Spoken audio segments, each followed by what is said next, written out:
안녕하십니까. 전쟁과 국제안보 관련 1월 말 있었던 5가지 중요 사항에 대해서 설명드리겠습니다.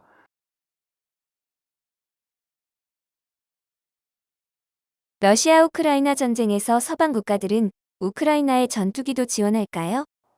네, 미국과 독일이 탱크 지원을 결정한 지 일주일도 채 안 돼서 우크라이나와 일부 유럽 국가들이 우크라이나에 F-16 전투기를 보내야 한다고 공개적으로 제기하고 있습니다. 프랑스 마크론 대통령 그리고 네덜란드 류터 총리가 1월 31일 정상회담을 가진 후 기자회견 시 전투기 지원이 조건만 맞으면 지원 가능하다고 했고요. 리투아니아 대통령도 당장 지원해야 한다고 주장하고 있습니다. 문제는 미국 록히드 마틴사가 F-16을 제작했기 때문에 바이든 대통령이 승인해야 합니다. 바이든 대통령은 F-16 제공에 대해 일단 노라고 했죠. 이는 아마도 미국과 독일이 탱크 지원을 결정한 직후라서 그런 것 같습니다. 미국 국방부와 의회 내에는 전투기 지원에 대해 비교적 긍정적인 의견들이 나오고 있습니다. 예컨대 그라함 상원의원, 화이트하우스 상원의원, 브루멘탈 상원의원과 같이 공화 민주 양당 의원들이 지지하고 있습니다. 중요한 전투기를 최근 여러 나라가 공동으로 제작하는 사례가 있나요? 우리나라나 일본은 스텔스 기능을 가진 미국산 최신의 전투기 F-22나 F-35를 도입하고 있지만 기술 이전이 되지 않습니다. 그래서 일본은 영국과 이태리 이 세 나라가 합작으로 마하-5, 즉 극초음속으로 비행하고 AI 조종도 가능한 첨단 전투기를 공동으로 제작, 개발하려고 합니다. 이들 국가들은 내년까지 개발 비용을 70% 절감시키고 부품 생산 분담, 기술 공유 등에 대한 기본 협상을 마무리합니다. 그래서 2035년이면 공동 생산해서 아시아 유럽 시장에 수출할 것까지 염두에 두고 있다 하네요. 우리도 유럽 항공 선진국들과 제휴해보면 어떨까 생각합니다. 앞으로 우크라이나 전쟁은 어떻게 전개될까요?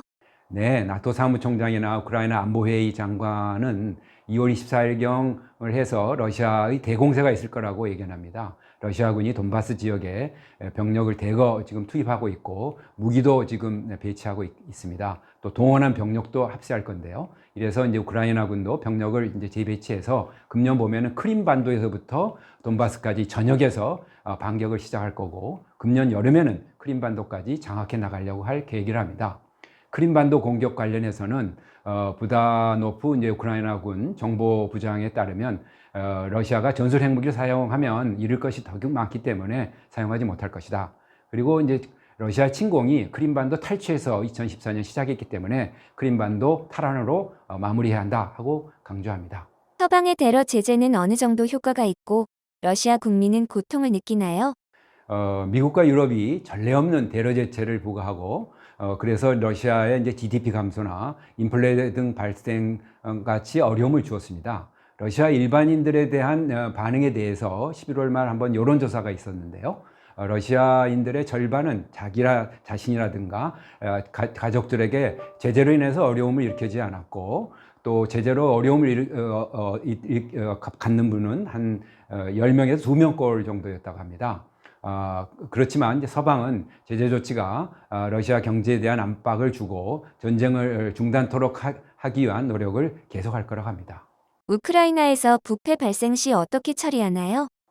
네, 젤렌스키 대통령은 전쟁 중이지만 지난주 우크라이나 정부 내 고인사들 10명이 부패에 관련됐다고 해서 단호하게 파면 조치를 했습니다. 이들에는 대통령실 차장이라든지 국방차관, 주지사 등이 포함되어 있는데 이 부패 문제를 우크라이나 언론이 제기했다고 합니다.